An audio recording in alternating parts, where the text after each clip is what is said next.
untuk mendengarkan podcast ini. Saudara, sangatlah mudah kalau hanya secara akali kita mempercayai dan mengakui bahwa Allah hadir dalam hidup.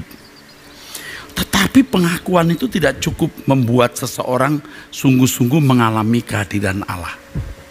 Jadi jangan sombong, Anda merasa sudah beragama, wah udah merasa kehadiran Allah.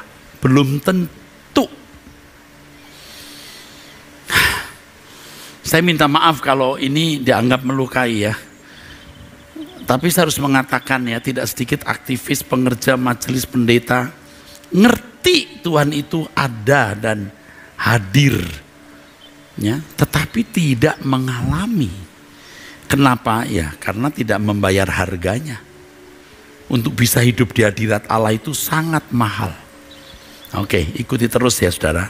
Kalau tidak cukup dengan penjelasan saya selama 3 sesi ini, nanti bukunya bisa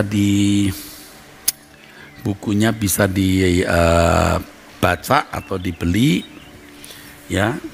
Biasanya kalau untuk hamba-hamba Tuhan di daerah, saya suka memberi, saya beri ya, bagi Bapak Ibu yang bisa mengganti ongkos cetak ya. Nah saudaraku sekalian yang kekasih, tidak banyak orang Kristen yang sungguh-sungguh memiliki pengalaman mengalami kehadiran Allah dalam hidupnya secara pribadi. Sangat sedikit. Pada umumnya banyak orang sangat miskin dalam pengalaman hidup di hadirat Allah. Tetapi pengetahuan teologi tentang Allah mungkin sudah seabrek-abrek banyak. Tapi pengalaman pribadinya tidak. Wah, kalau bicara tentang Tuhan, kristologi, Tritunggal, keselamatan, soteriologi, wah mau berjam-jam ya bisa. Mau debat bagaimana ya pinter. Tetapi merasakan, mengalami kehadiran Allah sangat miskin. Dan itu nampak dari perilaku. Tidak usah kita lihat hidupnya setiap hari, dari ucapannya waktu dia bicara itu sudah tahu kita. Ini orang gak takut Tuhan. Ini orang tidak menghormati orang lain. Nah, ini orang rasa paling pinter sendiri. Ya. Nah saudara, sudah cukup menghadapi orang begitu, tidak usah kita marah dan tentu tidak perlu kita dengar perkataannya. Ini tidak usah, ya. Oke. Tidak sedikit mereka yang menggantikan hidup di hadirat Allah itu hanya dengan teologi atau pengenalan mengenai Allah secara kognitif. Secara kognitif. Pengenalan mengenai Allah yang mereka miliki lebih banyak hanya teori-teori yang belum terbukti dalam kehidupan mereka secara konkret. Hal ini sangat berbeda dengan tokoh-tokoh iman dalam Alkitab yang telah berjalan dengan Tuhan. Kehidupan mereka benar-benar bersekutu dengan Allah. Mereka mengalami kehadiran Allah. Bukan sesuatu yang luar biasa lagi, tetapi hal yang biasa dalam kehidupan mereka setiap hari. Saudara pernah mikir nggak mereka tidak pernah belajar sekolah teologi? Nggak pernah. Tetapi mereka memiliki teologi loh. Teologi yang mereka peroleh dari pengalaman hidup secara konkret. Dan itu objektivitasnya bisa mendekati kemutlakan atau bisa mutlak untuk orang itu. Memang tidak mutlak untuk orang lain, tapi mutlak untuk orang itu. Teologi mereka adalah teologi yang memiliki jiwa. Memiliki jiwa atau nafas yang menghidupkan. Teologi yang diperagakan dalam hidup secara konkret. Bukan hanya di dalam nalar, teologi yang diperoleh dalam pergaulan pribadi dengan Allah, yang menghadirkan hadirat Allah, bukan hanya di nalar, itu menghidupkan. Jadi tolong ya para teolog, tolong deh kita ini juga teolog, saya juga teolog. Ya bukan ngaku-ngaku teolog. Nah kalau saya sudah lebih 1/4 abad jadi dosen, sekolah teologi, jadi pimpinan sekolah teologi, buku saya lebih dari 100 judul. Ya bolehlah mengaku teolog kalau masih mau diakui. Tapi ini nggak ada artinya kalau teologi yang saya paparkan di buku saya khotbahkan tidak menghidupkan orang. Tidak menghidupkan artinya tidak membuat orang bersentuhan dengan Allah. Ya, tidak menghidupkan artinya tidak membuat orang bersentuhan dengan Allah. Ya.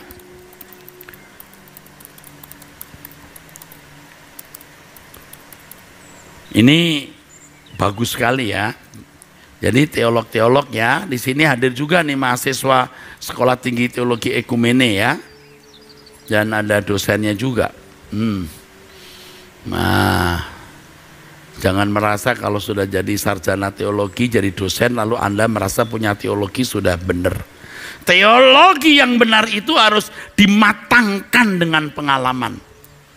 Sehingga ketika seseorang berbicara tentang Tuhan, itu menghidupkan. Menghidupkan artinya membuat orang itu bersentuhan dengan Allah, karakternya diubah, tidak mencintai dunia, hidup suci dan tahu bagaimana dia harus pulang, dia tahu kemana pulangnya. Itu namanya menghidupkan. Nah, kalau kita melihat kenyataan selama ini, banyak teolog-teolog yang pintar bicara tapi tidak membuat orang berubah. Buktinya lagi, saudaraku, masyarakat Eropa. Wow.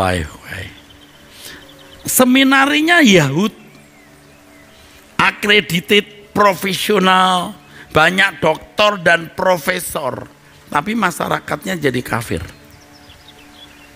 Nah, ya saya tidak katakan kafir dalam arti tidak bertuhan, tapi artinya tidak lagi menghidupkan Injil. Nah, buktinya gereja-gereja kosong. Coba, gimana tuh? Ini harus jujur diakui ya. Makanya kita itu jangan terikat dengan satu doktrin atau mensakralkan doktrin atau pandangan seorang teolog. Cobalah bersentuhan dengan Allah lah. Alkitab itu kan penuh, yang memberi ilham Roh Kudus masih ada. Jangan hanya urusan dengan buku, urusanlah dengan Allah yang memiliki kebenaran, yang mengilhamkan kebenaran itu melalui hamba-hambanya. Tolong deh ya. Aduh, jangan deh, kita jangan sombong lagi ya. Nanti akhirnya jemaat tidak akan diberkati. Jangan sampai lulusan-lulusan kita STH, MTH atau bahkan doktor hanya memiliki pengetahuan di dalam nalar tapi tidak menghidupi kebenaran itu, karena kebenaran yang tidak murni tidak bisa dihidupkan hanya di sini, tapi tidak bisa dihidupkan dalam perilaku. Jadi kalau saya ditanya, Pak, teologi yang benar itu gimana? Teologi yang benar itu menghidupkan Yesus dalam hidup orang itu, menghidupkan Yesus dalam hidup orang itu. Nah, Paulus mengingatkan bahwa hari-hari ini adalah hari jahat. Banyak orang berpikir bahwa manusia dapat hidup tanpa kehadiran Allah. Ya, banyak orang berpikir begitu. Banyak orang berpikir hidup tanpa kehadiran Allah. Nah, pengaruh keadaan atau pengaruh filosofi seperti ini, tanpa terasa telah membentuk jiwa dan kepribadian banyak orang, termasuk sejumlah besar orang-orang Kristen dan teolognya. Itulah sebabnya dapat ditemui ada banyak orang Kristen yang hanya bertuhan pada hari Minggu di dalam gereja ya. Di luar hari Minggu ya, atau di luar hari kebaktian, mereka hidup kembali dalam kewajaran seperti anak-anak dunia yang tidak hidup dalam hadirat Allah. Dan kebiasaan hidup dalam hadirat Allah seperti ini tidak mereka kenal. Jadi kebiasaan hidup di luar hadirat Allah itu yang mereka kenal.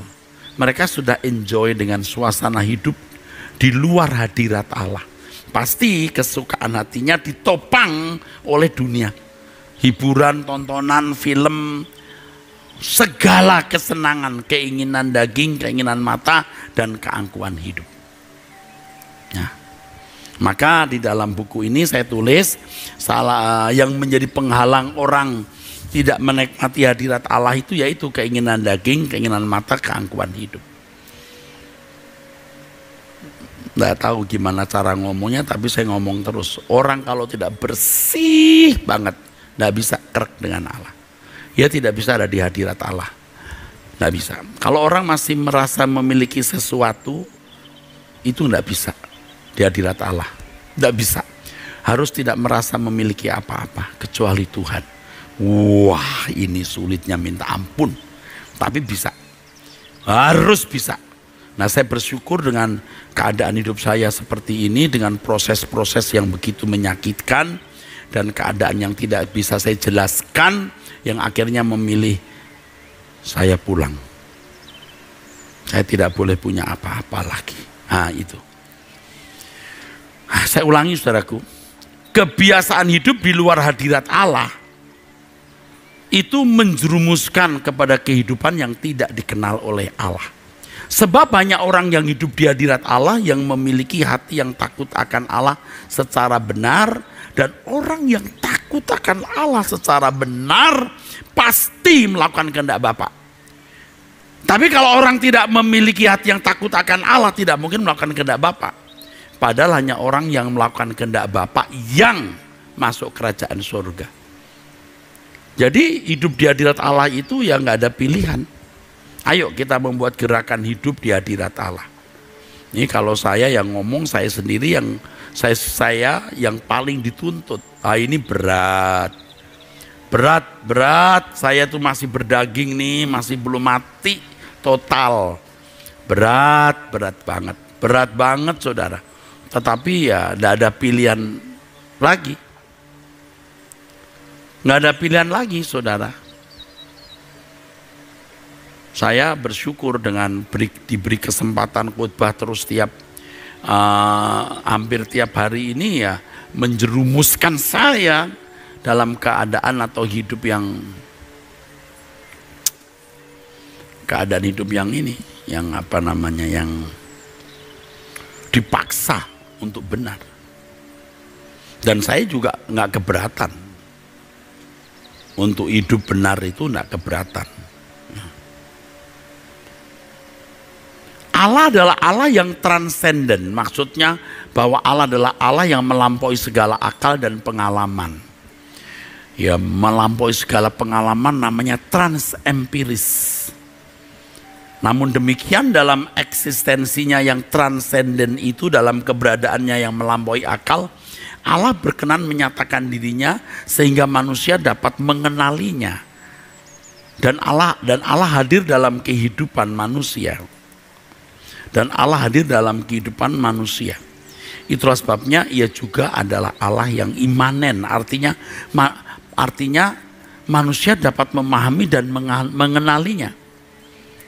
Wah, ini kalau Allah berkenan menyatakan dirinya secara imanen, Allah bisa masuk dalam kehidupan manusia dalam keterbatasan, dalam batas-batas pikiran perasaan manusia. Itu luar biasa, ya. Allah yang transenden itu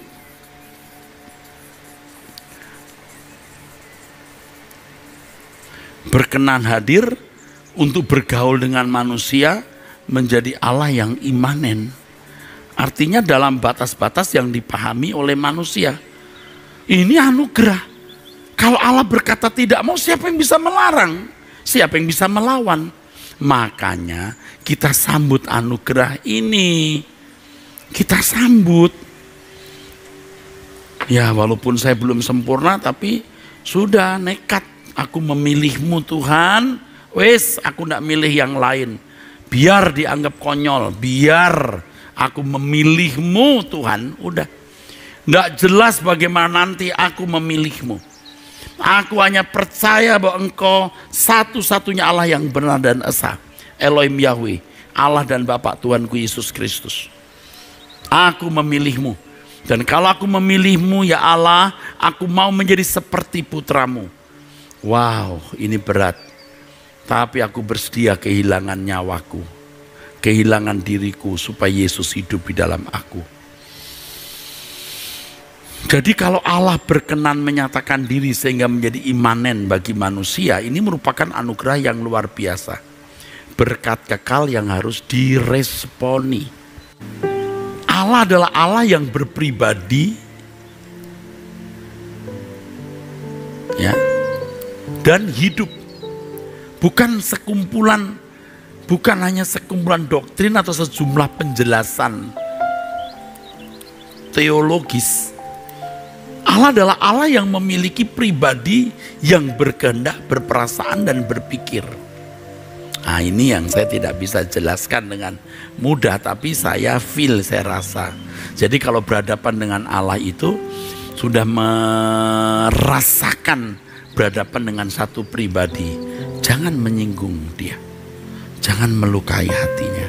Hati-hati engkau berkata-kata. Nah, dulu enggak, karena punya format kalimat doa, format teologi, Allah begono begini. Nah, sekarang setelah kita belajar menghadirkan hadirat Allah, kita seperti tidak memiliki teologi apa-apa. Kita sedang berhadapan dengan Allah yang hidup, yang berkehendak, berperasaan, dan berpikir.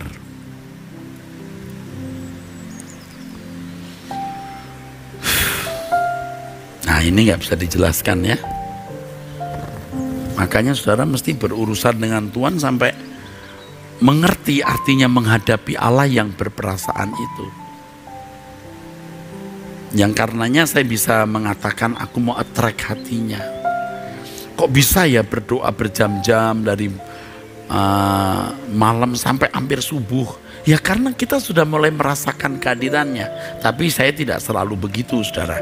Saya tahu saya punya fisik harus kuat. Sehingga hari-hari ini saya mulai tidak berdoa jam 2, jam 3 saya tetap tidur. Udah bangun karena irama saya bangun, saya tidur lagi.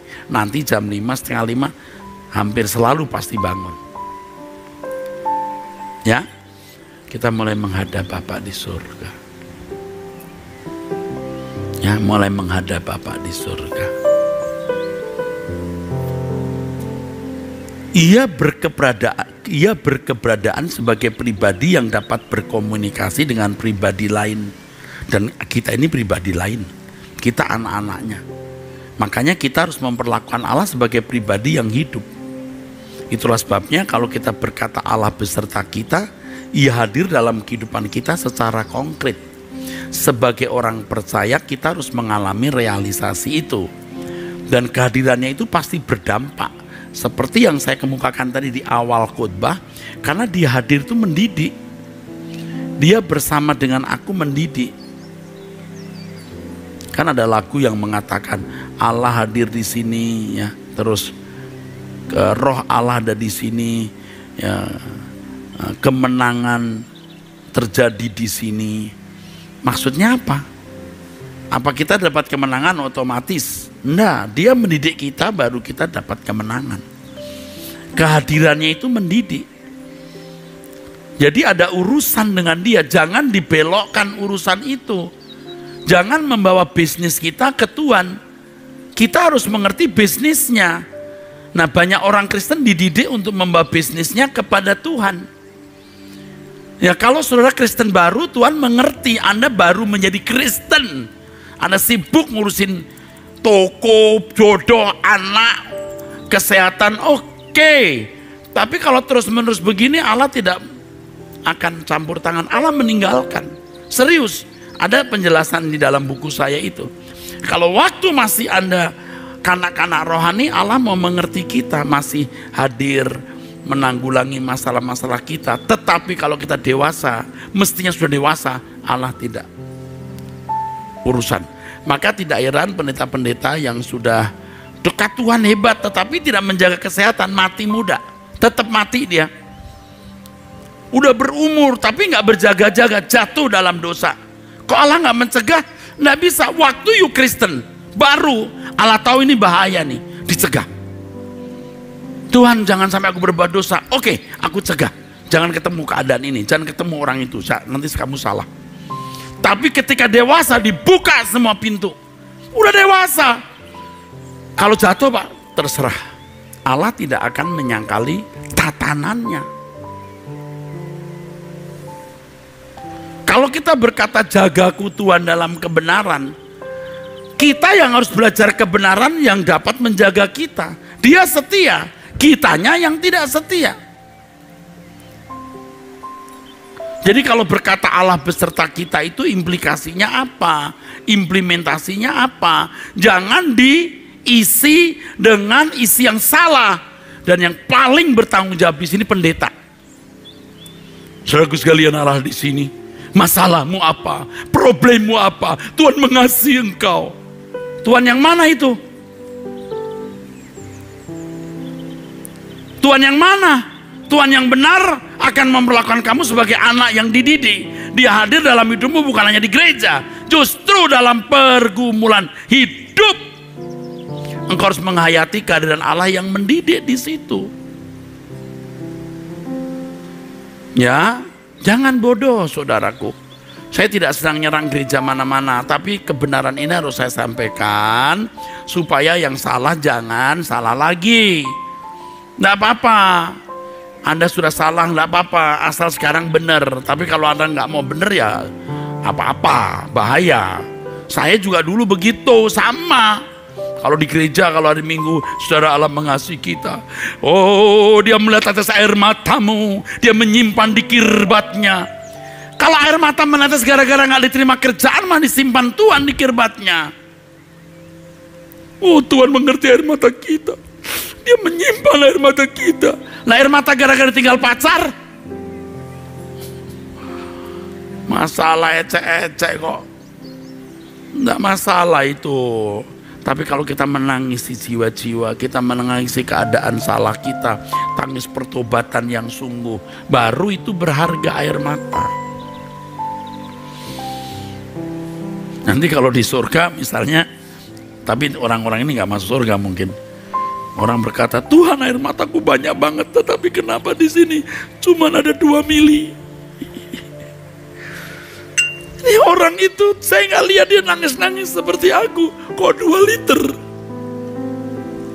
Kamu tuh nangis Bombay, nangis gegerungan ya, Bombay, ngurusin soal pacar. Sepeda hilang aja 3 hari, air matamu menetes 2 cangkir. Kamu lihat orang jatuh dalam dosa, kamu nggak nangis, malah segerin yang netes air liurmu. Piye toh? Ya, Allah hadir itu untuk mendidik kita. Nanti kalau kita sudah bersama dengan Tuhan terus, kita punya perasaan Tuhan, waduh indah sekali saudara. Indah sekali. Kita bisa merasakan beban yang ada di hati Tuhan, saudaraku. Wah, indah sekali. Indah sekali, saudara. Nah, ini nggak bisa diungkapkan, saudara harus mengalami, saudaraku sekalian. Ya. Jadi kita nggak menangisi lagi hal-hal yang tidak perlu, nggak perlu. Kalau kita di hadirat Allah itu kita ketularan kesuciannya, ketularan kasihnya, belas kasihannya kepada orang. Pasti ketularan, saudaraku, pasti. Banyak jiwa yang terhilang, baru kita ngerti akan binasa. Baru kita bisa merasakan itu, beban itu. Baru kita rasa. Kalau dulu Tuhan jiwa-jiwa, ya karena jemaatnya sedikit supaya banyak. Tapi kalau kita punya beban, percaya nggak saudara? Kalau Anda ada di hadirat Tuhan, itu impartasi, penularan, gairah spirit perasaan Tuhan Yesus kita rasakan. Yesus menangisi Yerusalem, Anda menangisi jiwa-jiwa. Karena kita utusan Tuhan. Tuhan Yesus mau tampil di gelanggang dunia di dalam melalui hidup kita. Tubuh kita menjadi alat peraganya. jiwa kita menjadi bejana yang ditumpahi pikiran perasaan Tuhan. Bukan kita yang diminta-minta Tuhan tolong, kita bukan dimintai Tuhan tolonglah Eras, kamu kerja buat aku. Enggak, aku tahu aku berutang. Aku yang sodorkan diri, Tuhan tolonglah aku, pakai aku. Saya buka semua yang saya punya, Tuhan mau ambil yang mana? Pasti ini milikmu, ambil. Enggak ada yang kupertahankan. Nih seperti ngomong besar ya. Ya enggak apa-apa. Saya akan penuhi apa yang saya katakan dan nanti di pengadilan Tuhan akan dilihat kok saya ini bohong atau tidak. Nah kalau saya sudah begini mosok bisa berakting sih saudara. Ya yang percaya ayolah bareng-bareng saya, yang nggak mau ya enggak apa-apa.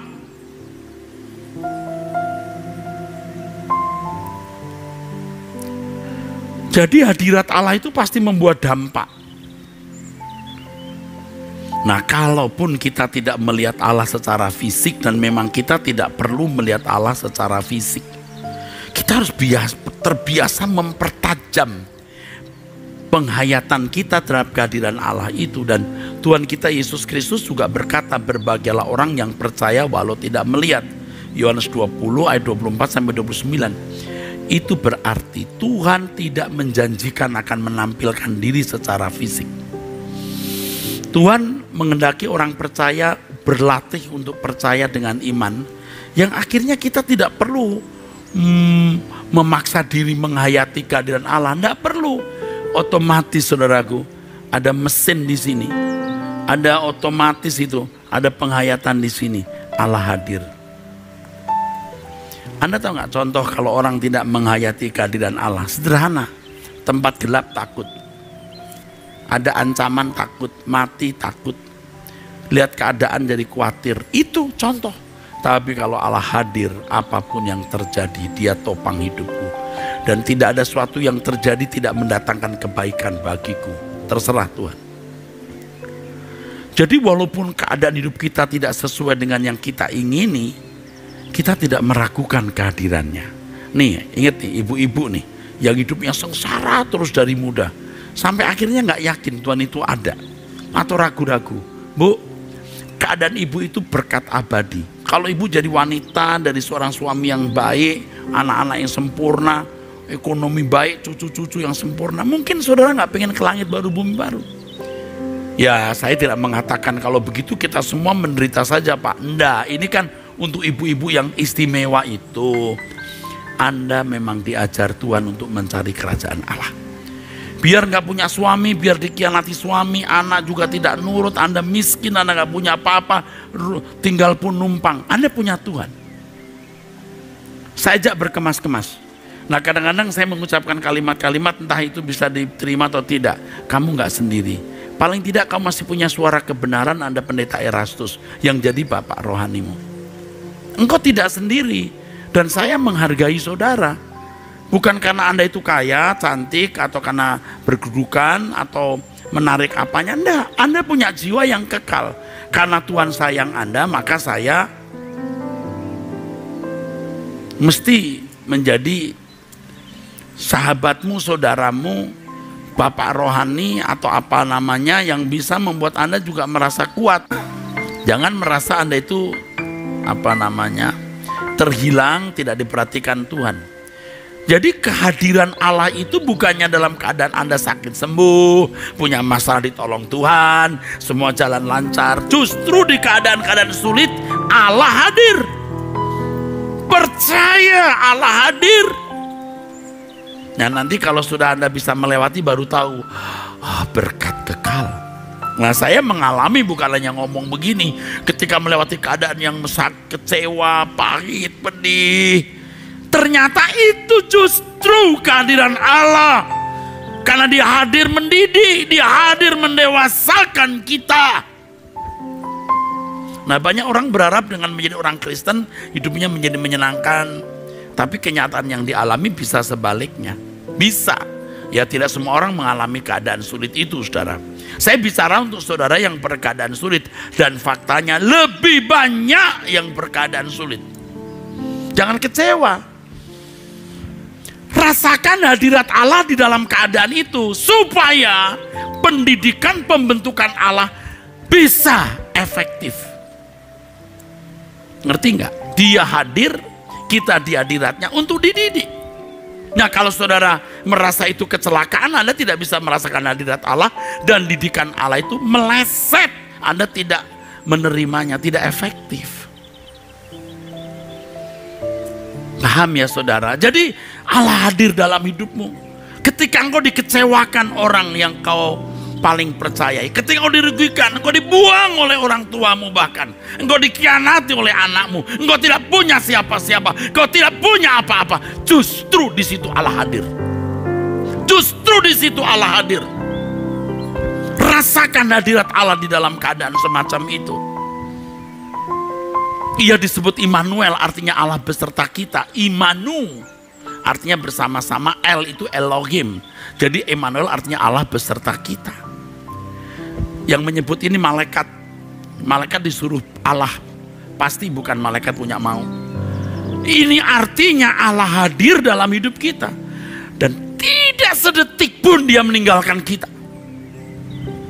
Jadi jangan merasa dalam keadaan Anda terpuruk, Anda ditinggalkan Tuhan. Justru di situ Allah hadir. Jangan Anda menjadi lemah.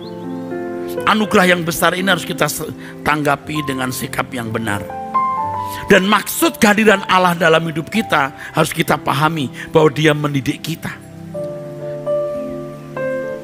Kita harus concern. Apa itu? Peduli. Ada urusan Allah dalam hidup kita. Concern kita harus sama dengan concernnya Tuhan. Concern kita, kepedulian kita, keprihatinan kita, perhatian kita harus sama dengan yang Allah mau, yaitu keselamatan, dikembalikannya manusia ke rancangan semula. Dan Yesus adalah model manusia yang mutlak harus kita teladani. Jika ada pengajaran yang tidak menekankan hal ini, itu pasti salah, sesat. Jangan sampai Anda terjebak dengan orang yang sibuk ngomongin doktrin. Bukan nggak penting doktrin, Anda hanya sibuk di situ, tapi kelakuan Anda tidak berubah. Ingat, ini banyak orang sekarang model begini ya. Di media sosial itu banyak yang begitu. Saya tidak mau mencela siapa-siapa, tetapi kalau itu pun saya, Anda juga boleh celah saya. Itu tidak tepat. Anda boleh belajar, tapi yang penting Anda bertemu dengan Allah secara pribadi. Ngerti nggak saudara, kalau Allah memberikan meterai Roh Kudus dalam diri kita, Roh Kudus itu hadir dalam diri kita, itu ada perjumpaan yang tidak pernah berhenti. Ada komunikasi, dialog, interaksi yang tiada henti. Karena di sini ada bait Allah. Wah, hebat. Nah, kita yang membuat Roh Kudus tidak efektif karena kita tidak memperdulikan kehadirannya. Interaksi dengan Allah itu bisa berlangsung setiap saat, dimanapun dan kapanpun dan dalam segala hal. Makanya dikatakan Allah bekerja dalam segala hal, mendatangkan kebaikan bagi orang yang mengasihi Dia. Ayo kita belajar saudaraku. Ya, kita memiliki Roh Kudus. Kalau di perjanjian lama, ada orang-orang yang dikatakan hidup di hadapan Tuhan. Misalnya Daud. Kalau saudara membaca di ayat-ayat ini, 1 Raja-Raja 2 ayat 4, 1 Raja-Raja 8 ayat 25, 1 Raja-Raja 9 ayat 4, 2 Tawaris 6 ayat 16, 2 Tawaris 7 ayat 17. Ini pernyataan Tuhan. Daud dinilai sebagai orang yang hidup di hadapan Tuhan. Dari yang dikemukakan di ayat-ayat itu, nampak sekali menunjukkan bahwa orang yang hidup di hadapan Tuhan adalah orang yang mengasihi Allah dan menghormati Dia. Walau goresan sejarah hidup Daud ada kesalahan yang dilakukan, tetapi secara umum Daud adalah orang yang sungguh-sungguh mengasihi dan menghormati Allah. Orang yang tidak hidup di hadirat Allah tidak mungkin mengasihi menghormati Allah secara benar. Kita harus sampai takut akan Allah. Ya, takut gitu. Maka kalau kita pagi hari sudah mulai membuka diri untuk masuk ruangan Allah, kita mulai hati-hati. Sama seperti kalau kita menginap di rumah orang, kita hati-hati. Dari bangun tidur, dari apa yang kita lakukan jadi hati-hati. Karena di rumah orang. Nah, dunia ini rumah Tuhan. Kita tidak di daerah netral yang tidak bertuan. Kita di daerah yang bertuan dan Tuhan adalah tuannya. Karena Daud hidup di hadapan Tuhan, maka tahta Israel tidak akan lepas dari keturunannya. Dan pada akhirnya kita dapat menemukan bahwa memang tahta Daud tetap diberikan kepada keturunannya. Dan Yesus adalah keturunan Daud. Yang dikatakan dalam firman Tuhan, bahwa keturunan Daud ini menjadi raja di kekekalan. Siapa itu? Yesus. Sebaliknya Anda bisa membaca nasib malang yang menimpa keluarga Imam Eli dan Saul. Ini menyedihkan, saudaraku. Ini pernyataan Tuhan kepada Imam Eli ya. Dan aku telah memilihnya dari segala suku Israel menjadi imam bagiku, supaya mempersembahkan korban di atasku, membakar ukupan dan lain-lain. Mengapa engkau memandang dengan loba kepada korban sembelihanku dan korban sajianku? Mengapa engkau lebih menghormati anak-anakmu ya? Menggemukkan dirimu dengan bagian yang terbaik. Jadi kalau ada korban diambil yang terbaik, dimasak, dimakan. Itu jahat itu si Hofni dan Pinehas. Dan saya baru membaca ayat ini baru Eli ikut makan. Kenapa? Karena Eli itu gemuk. Waktu dia mendengar kabar bahwa anak-anaknya mati, tabut perjanjian Allah itu dirampas, dia jatuh, lehernya putus karena dia gemuk. Itu ayat Alkitab. Oh, saya baru tahu gemuk. Ini pasti ikut makan daging curian itu ya. Ternyata begitu. Itu Alkitab, saya baru juga itu. Sama dengan Saul. Perbuatanmu bodoh, kata Tuhan, engkau tidak mengikuti perintah Tuhan. Mestinya tata Israel itu diberikan kepada kamu dan keturunanmu untuk selama-lamanya. Sedianya Allah mengokohkan kerajaanmu. Tapi sekarang kerajaanmu tidak akan tetap. Tuhan telah memilih seorang yang berkenan di hatinya. Siapa? Daud. Sebab siapa yang menghormati aku akan kuhormati, tapi siapa yang menghina aku akan dipandang rendah. Ini saudaraku, mengerikan ya. Kalau kita membaca ayat-ayat ini, kita bisa melihat bahwa Allah tidak menentukan orang dibuang atau orang tidak dibuang. Yang membuat orang terbuang atau tidak terbuang itu dirinya sendiri. Jangan ada bilang Allah yang menentukan Eli dan keluarganya, Saul dan keluarganya terbuang. Alkitab berkata, sedianya aku mengokohkan kerajaanmu. Sama dengan Samuel juga begitu. Aku memilih imam bagimu supaya menjadi imam, bukan 1-2 tahun selamanya. Tapi karena engkau tidak menghormati aku, ya aku buang. Beda dengan Daud yang hidup di hadapan Tuhan. Makanya kita harus hidup di hadapan Tuhan. Ya, kalau kita dengan teliti membaca ayat-ayat ini ya, wah, kita lihat tragisnya keluarga Saul dan Imam Eli. Terlempar dari hadapan Allah dan tidak lagi menjadi hamba-hamba Allah yang dipercayai. Nah, jangan sampai kita mengalami itu karena tidak menghormati Allah dan tidak mengasihi Dia. Kita harus belajar meneladani kehidupan Daud yang hidup di hadapan Allah. Artinya hidup dalam sikap menghormati dan mengasihi Allah secara benar. Oke, Daud tidak sempurna, punya salah, tapi Daud punya pertobatan yang sungguh-sungguh. Jadi kalau saudara sekarang ini memiliki kesalahan atau dosa, sadar punya kesalahan atau dosa, bertobat. Bertobat saudaraku. Allah mau mengampuni dan memaafkan kita. Ya. Nah, saudaraku sekalian, oleh sebab itu kita harus punya kesucian. Dari tadi saya bicara soal kesucian, itu sebagai syarat untuk ada di hadirat Allah. Level kesucian yang dikehendaki Allah adalah kesucian seperti yang Allah miliki. Kuduslah kamu sebab aku kudus. Kita harus meninggalkan semua keinginan daging yang tidak berkenan. Karena firman Tuhan mengatakan, mereka yang hidup dalam daging tidak mungkin berkenan kepada Allah.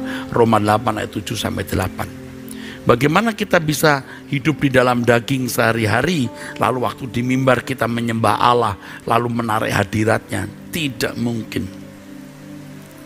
Tidak mungkin. Semalam sudah menjelang tengah malam ya, setengah 12, ada seorang dari jauh ya, dari Kupang sana, minta tolong untuk melepaskan seorang yang kena kuasa gelap. Waduh saudara, melepaskan lewat handphone itu berat saudara. Mana berisik di sana, dalam nama Yesus, dalam nama Yesus. Waduh, saya mau bicara bagaimana ya. Anda tahu siapa yang kemasukan setan? Pendeta. Pendeta kemasukan setan itu musirnya setengah mati saudara. Mungkin juga dia diguna-guna mungkin. Nah itu ada gejala-gejalanya. Tentu rahasia ini saya simpan, tidak boleh ada orang tahu, karena ini rahasia ya, ini kan nama baik orang. Cuman ini hal yang perlu didengar. Hati-hati, jaga kekudusan. Hati-hati ya, berjaga-jaga supaya setan tidak mendapatkan kesempatan.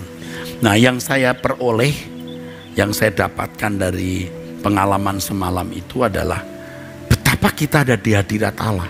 Di hadirat Allah itu setan tidak bisa sentuh kita. Tidak bisa. Tidak bisa. Maka ketika ada anak usia berapa? 12 tahun atau berapa yang kemarin itu ya? 12 ya. Yang bilang, "Om bagaimana saya nggak takut setan?" Nggak usah takut, oh, setan takut sama kamu kok. Setan itu takut. Apalagi kalau kita di hadirat Allah. Wow, siapa yang bisa sentuh? Makanya hidup kita harus benar. Ya, jangan hidup dalam dosa. Mengerikan saudara, apalagi kalau pendeta hamba Tuhan tidak hidup kudus, lalu menghadapi kuasa gelap, mana berani dia mengusir. Itu setan matanya melotot juga dia nggak berani memandang mata setan itu, memandang mata orang yang kerasukan setan. Nah ini saudara harus hidup di hadirat Allah. Yang penting hidup di hadirat Allah itu dididik, ingat itu, didewasakan. Ini loh, gambar dulu ya. Ini kalau begini orang berdoa ya. Oke, ini perempuan aja deh. Nih, ini laki-laki juga deh, nanti ada yang lebih kurus laki-lakinya. Oke, ini berdoa berdua ya. Ini sudah biasa merasakan hadirat Tuhan ya. Hadirat Tuhan, suasana wae. Nanti kalau di surga itu wae juga, ini nyambung. Nah karena di dunia ini X dunia, nggak nyambung. Nah hadirat Allah ini mendidik, lalu orang bisa merasakan suasana surga. Sukacita, damai sejahtera di dalam Roh Kudus. Saudaraku, ya. Jadi kita masuk ruang maha suci Tuhan itu sejak di bumi. Ya ini subjektif ya. Tetapi saya mau mengajak saudara untuk masuk ke ruang maha suci Bapak. Ruang suci lah ya, saya kata maha suci kok ngeri ya. Ruang suci. Orang yang hidup di hadirat Allah, bersentuhan dengan Allah, itu orang yang mulai mengerti bagaimana suasana kerajaan surga. Suatu hari nanti ketika orang meninggal dunia di kekekalan, menyaksikan kedahsyatan kemuliaan Allah, yang pertama dia akan takut. Kalau dia tidak pernah menikmati dan tidak pernah tahu. Dia asing di situ. Dia asing. Jadi kalau orang meninggal dunia, ini ilustrasi ya, ada dua, ini surga, ini neraka. Mana yang cocok? Suasananya ini kemana ini? Ini suasana X dunia, ini suasana Y. Maksa ini Y, angus di situ dia. Nggak bisa masuk di situ. Suasananya dunia. Dan orang yang hidup dalam suasana dunia kan nggak mungkin kudus.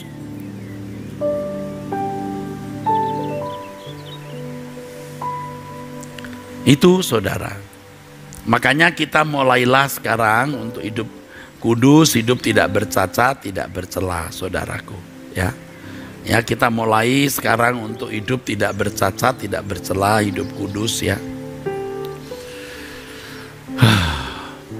Itu yang Tuhan kehendaki untuk kita lakukan.